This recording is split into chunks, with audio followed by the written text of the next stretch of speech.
La energía, un recurso natural que se encuentra en nuestro entorno. El sol, el viento, el agua, los combustibles fósiles, lo utilizamos para satisfacer necesidades básicas, vitales, diría yo. Aunque la materia prima es gratuita, pagamos por la energía, pagamos para captarla, pagamos para transformarla y transportarla y pagamos para distribuirla. Reflexionando sobre todo esto, hoy las renovables y la soberanía energética sobre la mesa de motores económicos. Motores económicos, con Mayra Argüelles, en Es Radio Baleares, 97.1 y 95.6. No es nuevo el tema, las renovables es un tema recurrente en este programa y tampoco es nuevo nuestro primer invitado porque ha participado con nosotros en anteriores ediciones. Buenas tardes, Diego Viu, director general de Economía Circular, Transición Energética y Cambio Climático. Buenas tardes, Mayra. Es un placer estar aquí otra vez. Hablaremos de su temática porque es verdad que hoy enfocamos el programa desde el punto de vista de las renovables, una vez más. Es importante y es un tema que encaja directamente en su dirección general. Saludamos también, buenas tardes, al CEO de la empresa Totsol, Tolo Marqués, empresa local con sede en Inca y precisamente especialista en estas cuestiones técnicas. ¿Qué tal? Buenas tardes. Muchas gracias. Bienvenido. Enfocamos y empezamos la primera etapa del programa con el director general de Economía Circular, Transición Energética y Cambio Climático, Diego Viu, porque hablando de soberanía y hablando de territorio, ¿cuál es el momento en el que nos encontramos de esa Agenda 2030? ¿Cuál es el modelo que verdaderamente a estas alturas esperamos y deseamos de Baleares? Pues la verdad que estamos en un momento crítico y singular, ¿no? Ese es el momento que a todos nos gustaría vivir y del que yo particularmente estoy muy agradecido de poder formar parte y disfrutar. A día de hoy, y me circunscribo a una serie de datos que nos pueden ayudar a dar contexto, a este principio de 2026, sacando un poco de retrospectiva y los números, nos damos cuenta de que tenemos casi 300 megavatios de autoconsumo instalados. Somos una de las primeras comunidades autónomas en valor absoluto en instalación de autoconsumo. Y además, casi un 33% de todas estas instalaciones las hemos hecho en los últimos 3 años. Entonces, quiere decir que nos lo estamos tomando en serio, que realmente hay un ecosistema que funciona, hay una voluntad de los ciudadanos de poder concurrir y de ser soberanos energéticamente. Y además, el año pasado también sacamos un atlas fotovoltaico, estudiamos la capacidad real de lo que sería asumible y de lo que realmente podría ser ejecutable y nos dicen que nos quedan 1.500 megas más. Entonces, creo que es un momento precioso, creo que además la gente está concienciada, que lo ve como una ventaja competitiva y como bien decías, la energía es lo que nos mueve y al tener que pagar por ella, todo este tipo de iniciativas y todo este tipo de acciones nos ayudan en nuestro día a día, nos ayudan como islas, nos ayudan como ciudadanos y nos traen riqueza y beneficio. Poniendo un poco el foco retrospectivo en el apagón del 2025, ¿les han hecho a ustedes este hecho puntual replantearse algunas de las opciones como del mix energético? Bueno, yo creo que redunda un poco más en la estrategia, ¿no? De diversificar, de intensificar las medidas. Es verdad que en algún momento hicimos bien los deberes, ¿no? Y todos los criterios de seguridad para evitar que todo esto pasara, aun a pesar de tener una dependencia en la península, funcionaron. Y los baleares tuvimos la suerte de no sufrir, ¿no? Esas 24 horas sin electricidad, sin comunicaciones y con nuestras capacidades de vida limitada, además dañando gravemente pues, a las empresas y ciudadanos que tenían. Entonces, creo que nos lo ha hecho tomar más en serio. Creemos que la planificación energética, si antes era importante, ahora es un tema crítico y aceptado y que deberíamos aprovechar, ¿no? Que estamos en ello y tener esta conciencia para poder profundizar. ¿Alguien le ha dicho desmantelar, por ejemplo, la central eléctrica de Alcudia es acertado o no? ¿O hay que pensarlo de nuevo todo esto? Bueno, la realidad es que, aunque parezca mentira, la decisión no es de este gobierno, es del gobierno de España. Los informes del operador del sistema, que es Red Eléctrica, indican que, aunque está disponible 500 horas en los últimos años, simplemente ha entrado en modo de pruebas y absorbiendo las puntas, con lo cual quiere decir que no la hemos necesitado ni siquiera en los momentos más extremos como los del apagón y que aquellos que tienen la responsabilidad y responden de tener luz en todos nuestros hogares cada día entienden que no es un riesgo. Con lo cual, nos da cierta tranquilidad el saber que por lo menos disponemos de ese backup y que no estamos limitados, ¿no?, a tener que tomar esa decisión como algo de supervivencia. Volvemos y retomamos el concepto de soberanía energética y hablemos de subvenciones, hablemos de Fotopar, porque no sé si felicitarle con el aluvión que tienen en estos momentos en la Dirección General a nivel de solicitudes. ¿Qué es lo que va a pasar? Tenemos 6 millones completamente agotados y una subvención abierta y deseada por todos los ciudadanos. Bueno, yo creo que es un éxito y una responsabilidad, ¿no? Es decir, creo que hemos conseguido, en este contexto que hablábamos, ¿no?, de la necesidad de trascender, de publicar una subvención que genere confianza, que sea sencilla, que se pague fácil. El primer día ya recibimos solicitudes por valor de casi el 67% del crédito. A final de la semana duplicábamos las solicitudes y el lunes siguiente publicamos las primeras resoluciones. Entonces, la moraleja es, oye, hemos acertado, la ciudadanía está interesada, es algo que tiene un valor y se percibe, y nuestra responsabilidad es la de buscar esos fondos. Es decir, tenemos 6 millones en solicitudes, tenemos 6 millones de euros de ciudadanos que quieren trascender y tenemos la obligación de, sean los fondos que sean y de la manera que sea, poder dar cobertura y salida a esa ambición. Porque lo que ustedes tienen no son, discúlpeme la pequeña corrección, no son 6 millones de solicitudes. O sea, tienen, creo ya, triplicada esa cifra en solicitudes. El presupuesto son 6 millones, pero no sé si andarán ustedes rondando los 18 millones de solicitud. Sí, sí, la verdad es que sí. Tenemos una gran cantidad de solicitudes. Con razón mencionaba lo de buscar los fondos. Exactamente. Y además, el plazo de solicitudes todavía lo tenemos abierto. Nuestra experiencia dice que al cierre recibimos un aluvión, o sea que, aparte de morir de éxito, creo que vamos a tener una necesidad imperiosa, ¿no?, de poder cubrir todos esos fondos y todas esas solicitudes. ¿Cuál es el nuevo paso, las nuevas subvenciones? Incluiremos también a las personas físicas, al ciudadano individual que pueda volver a acogerse y que suponga una ampliación de presupuesto. Pues lo estamos estudiando. Yo creo que lo más sencillo, sobre todo por simplificar y por no marear al ciudadano, es dar cobertura a todas aquellas personas que ya han metido una solicitud, una convocatoria, y no liarlas con una nueva.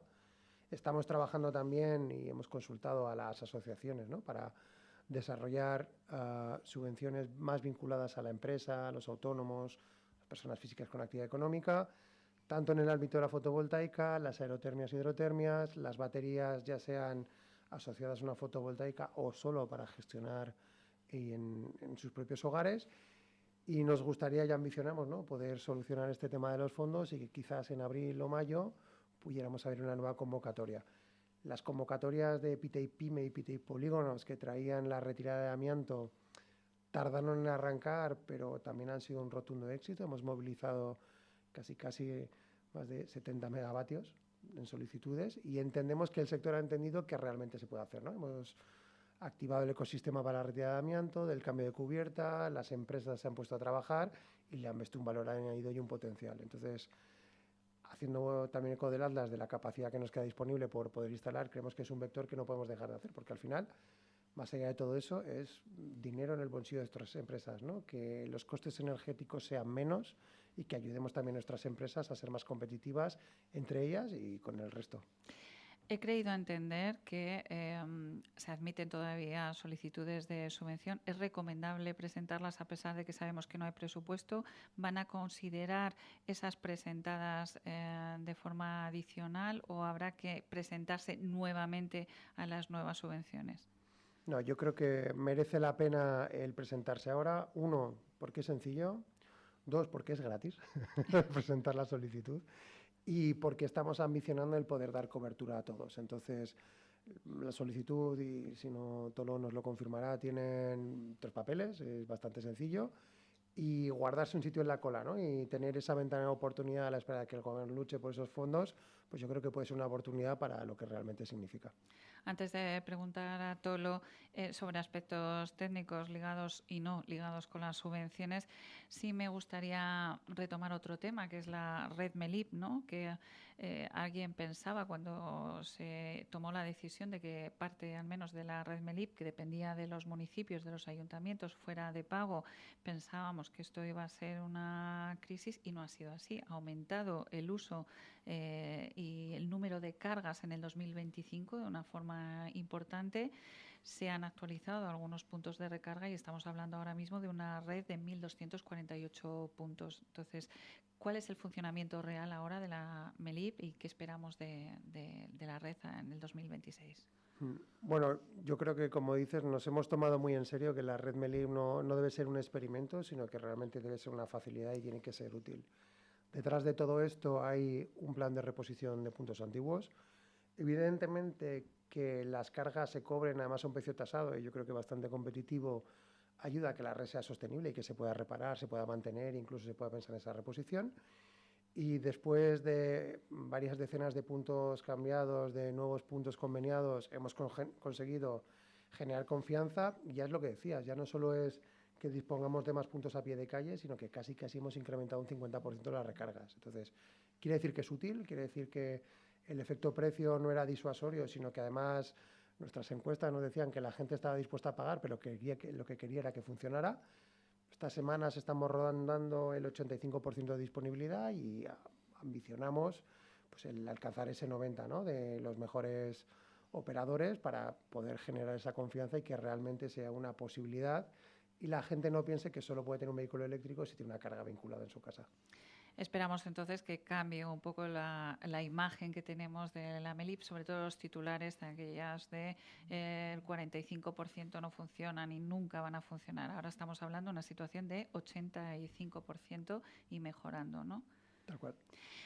Hablando de movilidad eléctrica, el MOVES 3 se ha ampliado, ha sido bien acogido. ¿Necesitamos realmente este tipo de ayudas para progresar en la movilidad eléctrica? Yo creo que el tiempo nos ha dado la razón. El crecimiento del vehículo eléctrico en Baleares, según Faconauto, fue la segunda comunidad con un mayor crecimiento relativo. Tenemos la experiencia también de Alemania de qué es lo que ocurre cuando retiras las ayudas al coche eléctrico. Entonces, si acompañamos la infraestructura de carga con un buen sistema de ayudas bien gestionado, nos puede permitir transicionar y avanzar. O sea que creemos que es positivo, creemos que hemos dado con la tecla y que evidentemente tenemos que seguir apostando. Quiero abrir un melón, quizás es un poco más difícil de contestar, sé que lo hará. Han salido, y hablando de subvenciones, más subvenciones a nivel estatal. Quizás pudiéramos decir que no han seguido la línea de consulta o consenso con las comunidades autónomas. ¿Dificulta esto la gestión de ese camino y la agenda que cada comunidad autónoma tiene marcado? Mira, yo creo que en temas, sobre todo de infraestructuras, en temas país, no existen las banderas, ¿no? Es decir, nosotros evidentemente nos alegramos de que siga habiendo ayudas a disposición de todo aquel que lo quiera hacer. Lo que pedíamos, en este caso al Reino de España, al Ministerio, era que la simplificara, que nosotros como comunidad autónoma, todos estos trámites de solicitud, resolución, concesión y pago por algo que estaba tasado, que es, oye, según lo que te compres y cómo te lo compres, te corresponde tanto, era un obstáculo. Entonces, que se haya simplificado y que se pueda hacer a través de terceros, como pueden ser los concesionarios, son buenas noticias. Lo que lamentamos es que pues, en la misma conferencia sectorial donde se preguntaba y donde se ofrecía, es decir, qué puede hacer y cuál es nuestra experiencia aprendida para nuestros ciudadanos, se nos dijera que no sabía nada y al día siguiente se anunciara un plan entre el Ministerio de Industria, el de Transporte y el titular de la cartera de Energía. Entonces, muy disconformes con las formas. Creo que no es justo que además aluda a que el plan se basa en que las comunidades no hemos sido diligentes a la hora de gestionar los fondos, cuando realmente ni los fondos, ni las condiciones, ni las bases las poníamos nosotros, sino que atendíamos a lo que se nos daba, pero evidentemente pues en la manera y en la mano nuestra está el facilitarlo, el informar y el empujar, y deseamos que a pesar de todo lo anterior pues sea un éxito y pueda seguir adelante. Creemos, y les hemos hecho saber, que les va a hacer falta más dinero, es decir, la dotación económica del Plan Autoplus inicial es la misma que el MOVES 3 2025 y que nosotros ya, por ejemplo, solo para Baleares, pedimos una ampliación de 12 millones que tuvieron que dar después. Entonces, sentimiento agridulce, pero bueno, siempre contentos desde la parte de que lleguen a nuestros ciudadanos, que es lo que realmente nos importa. Tenía que comentarlo. La tasa turística. ¿De qué nos sirve? ¿En qué la vamos a emplear? Tenemos algunos titulares que hablan de la opinión de la Federación Hotelera sobre la utilización de los fondos. ¿Es lícito? ¿Cuál es su opinión desde la Dirección General de Energía de la evolución de los fondos, por ejemplo, hacia ayudas a las renovables? La verdad es que es un tema complejo y además es un tema que evidentemente toca a lo que es nuestra identidad en nuestros sectores, ¿no? Pero para mí hay tres claves. La primera es que se trata de un sistema con mucha inercia, es decir, las planificaciones son a varios años, entonces entre que se presentan los proyectos, se deciden, se dotan los fondos y se inician hasta que finalmente se ven los resultados pueden pasar entre 3 y 4 años, con lo cual hay que tomarlo con perspectiva y también en la medida temporal que se merece.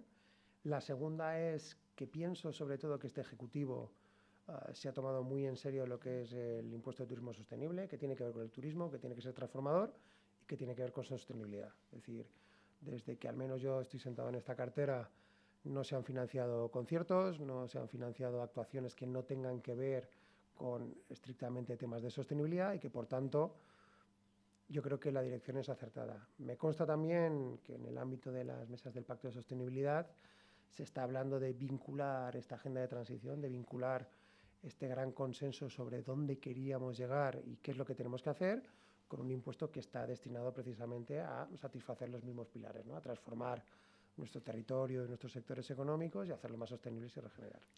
Transformar nuestro territorio. Hemos estado hablando sobre subvenciones y a este respecto, permítame un pequeño inciso.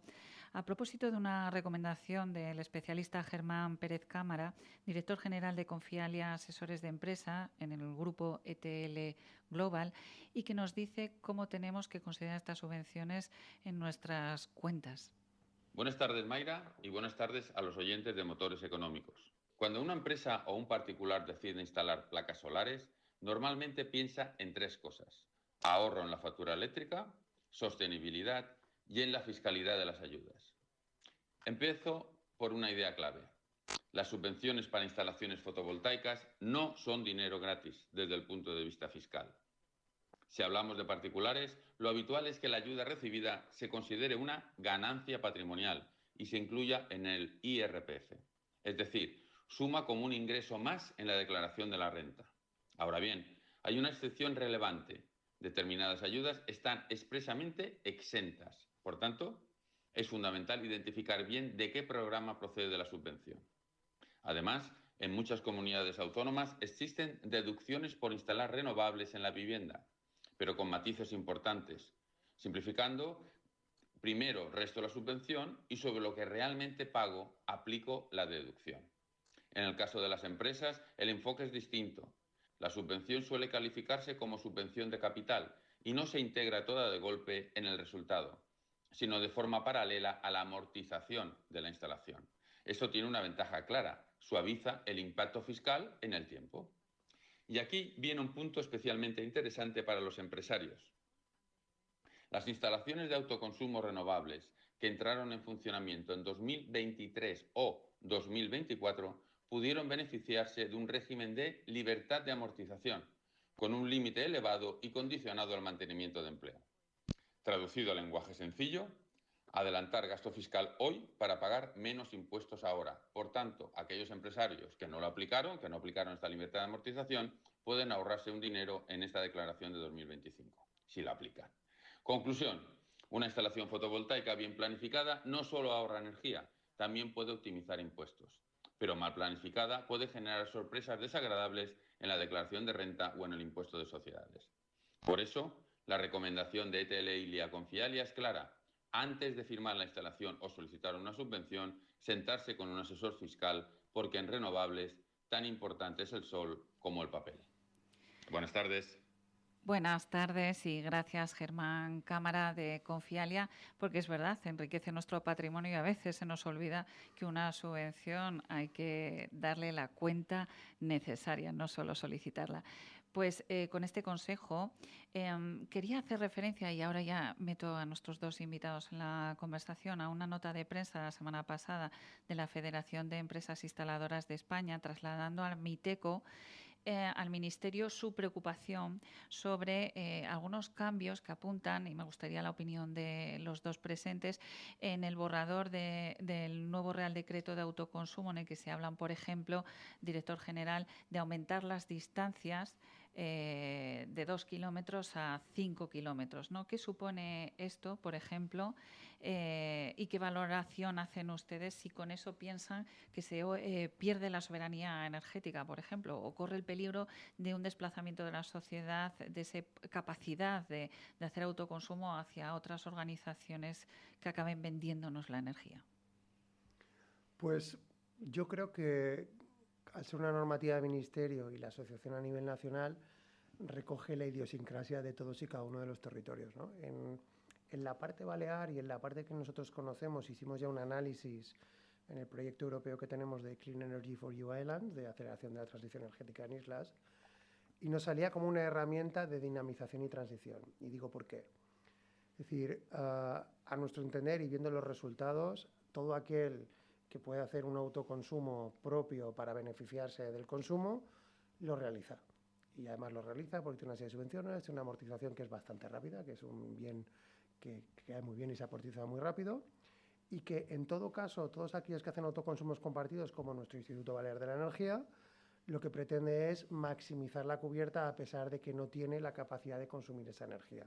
Entonces, nuestra interpretación, al menos de lo que hemos vivido en Baleares, es que este hecho no desplaza a todos aquellos que realmente quieren autoconsumir, sino que favorece a los que tienen disponibilidad de cubierta pero no pueden dar su energía, y que evidentemente es mucho más rentable el pactar un precio por esa energía con un tercero que darlo como excedentes, que no es especialmente incentivador.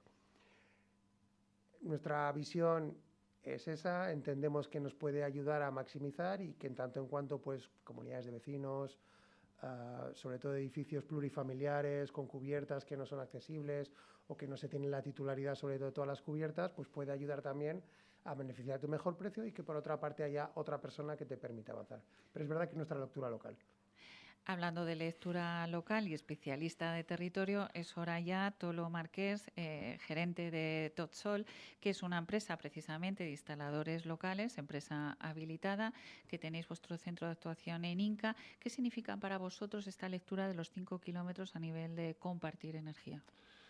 Bueno, abre o da acceso a mucha más gente a que no pueda tener o no disponga un espacio donde poner esas placas solares, o que tenga viva en un edificio que tiene otro edificio muy alto delante y prácticamente es tirar el dinero, poner placas ahí.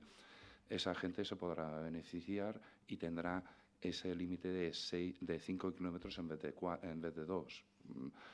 Lógicamente es buena noticia para toda la gente que quiera hacer una compartida. Se da también mucho en la parte foránea, donde un propietario tiene quizás varias viviendas en una misma localidad o población, ¿no? Que quizás esos 5 kilómetros dirá respuesta un poco a nuestra idiosincrasia.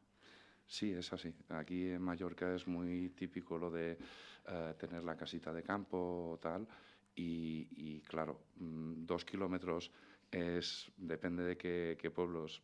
Prácticamente no sales del pueblo o de la ciudad, y 5 ya te da un cierto margen que sí, que mucha más gente podrá acceder a esa posibilidad de hacer una compartida, de tener su instalación en otro lugar, sea, como decíamos, de algún vecino que esté de acuerdo y que se pongan de acuerdo, o sea una casa propia que tiene un poco alejada, lo que sea, o incluso en alguna colectiva que se está proponiendo desde la parte de ayuntamientos, desde la parte de las instituciones también. Hablando de cosas típicas que también suceden en nuestro territorio, vamos a hablar de casos concretos técnicos. Casa de aperos o no de aperos, en suelo rústico, no urbanizable, que no tenemos posibilidades de llevar la red de distribución eléctrica a esos puntos. La solución de la aislada con acumulación, ¿qué soluciones damos desde Totsol, pero solución técnica a nivel de instaladora? Bien, de acuerdo. En este caso es una instalación, como hemos dicho, aislada, depende de ella misma, y para que sea completa necesita un generador de apoyo, algún sistema de apoyo en caso de que pasemos, como hemos pasado unas semanas, de muy poco sol, muchos nublados. Eso, aunque actualmente los paneles sí que producen cuando está nublado, no producen su 100%, lógicamente. Producen un 10% quizás, lo cual ya es mucho, pensando en años atrás que no llegábamos ni siquiera a eso. Hemos hablado con el director general, también hay subvenciones para acumulación y para ampliaciones de placas fotovoltaicas con acumulación. ¿Es solución para este tipo de instalaciones aisladas o instalaciones de autoconsumo? ¿Compensa? Porque al final todos pensamos en dinero. ¿Compensa poner baterías de acumulación?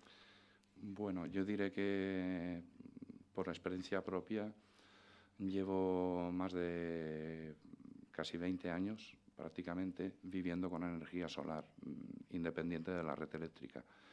Y sí que es bueno que se pueda incentivar a esta gente a poder ampliar su instalación, a mejorar esas instalaciones, porque hay muchas instalaciones que quedan prácticamente obsoletas. Sí dan electricidad, pero quedan muy pequeñas para las necesidades actuales de cualquier familia. ¿De acuerdo? Y entonces eso sí que puede ser muy bueno para toda esta gente también, para poder ampliar su instalación o actualizar la instalación completa. Tenemos todos en la retina y en nuestra memoria ya histórica el apagón del año pasado. Abril está aquí, hoy es un día de sol. Y para todos estos que dicen que la fotovoltaica tenía la culpa del apagón, ¿qué tenemos que prever ahora? ¿Cuáles son los sistemas que tenemos que tener técnicos en nuestras instalaciones para que contribuyamos a una red eléctrica saludable? En vuestro caso, ¿qué es vuestra recomendación? Bueno, yo recomiendo las baterías desde el punto de vista en que, como ya sabemos, hay momentos del día en que la fotovoltaica está inyectando a la red y está saturando la red prácticamente en algunos momentos, y el que tú tengas tus propias baterías puede hacer que al estar tú cargando tus baterías ya no estás inyectando a la red, no estás saturando la red, ¿vale? Por esa parte, las baterías son buenas. Y luego, esa acumulación es ahora lo tengo, ahora lo acumulo, luego lo utilizo. Y el sistema backup que es necesario considerar, ¿qué es esto? Porque lo dicen ahora todos, ponme el backup. ¿Qué es el backup? Bien, el backup, para decirlo en términos sencillos, es desconectarnos de la red eléctrica para poder trabajar en isla. ¿De acuerdo? Lo que hace el backup es simplemente, cada marca tiene sus formas, pero al final es un relé que desconecta los cables que vienen de la red eléctrica de tu instalación eléctrica. A partir de ahí, tú puedes estar generando y consumiendo de tu propia instalación, tanto si tienes baterías como si no. Lo único que si no tienes baterías, estás limitado a cuál es la producción solar en ese momento en cuanto a potencia, que ya algunas marcas han implementado esa parte, pero lógicamente si quieres tener un backup confiable necesitas una batería. Y ya aquí ahora empieza en el mercado que digamos que hay de todo muy amplio. Puedes tener una batería que puedes tener preparada para tu backup sin tener necesidad de tener paneles solares, ¿vale? Puedes tener un pequeño equipo de backup como simplemente para pasar con la nevera, con las luces, tal. Ya en ese sentido hay muchas cosas en el mercado que se pueden implementar en las viviendas para evitar ese apagón total. Voy a generar un titular, es Tolo Marqués, CEO de Totsol, es soberano energético desde hace 20 años. Diego Biu, director general de Economía Circular, Transición Energética y Cambio Climático. ¿Qué diríamos a los ciudadanos? Que hemos pasado un concepto de la energía, es un bien natural gratis, ahora es un bien de consumo por el que todos pagamos y tenemos un monopolio sobre nuestras cabezas por el que pagamos. Tenemos una oportunidad energética, instalemos placas, pero ahora estamos más preocupados por lo que rinden los excedentes de nuestras placas en una obsesión por la rentabilización de ese sol. Bueno, yo creo que evidentemente los tiempos cambian, estamos trascendiendo y como bien nos decía Toro, tenemos muchas más herramientas, es decir, tenemos la capacidad de decidir, tenemos la capacidad además de ser más competitivos, incluso tenemos la capacidad de hacer negocio con un activo que como puede ser nuestra propia vivienda, nuestra propia oficina, nuestros propios edificios. Entonces, no hemos tenido mejor momento hasta ahora. Yo creo que tanto la legislación, la tecnología, los instaladores, el entorno están de parte y que es una oportunidad única. A mí siempre me gusta decir que hace ya casi 15 años, cuando empezó el tema de la fotovoltaica, ahí todo lo sabrá, los paneles tenían la mitad de rendimiento y valían 200 euros metro cuadrado y ahora son más baratos que una placa de pladur, que todo el mundo tiene en la cabeza. Entonces, oye, con el doble de potencia casi me podría empapelar, ¿no?, las paredes de mi casa de paneles, sería más barato y además le sacaría un rendimiento. Entonces creo que es un momento muy dulce, es una oportunidad y que hay que aprovecharla. Me quedo con la frase de oportunidad única. Muchísimas gracias a los dos. Muchas gracias, director general. Gracias a ti, Mayra, es un placer, como siempre. Y con ustedes hasta la próxima semana.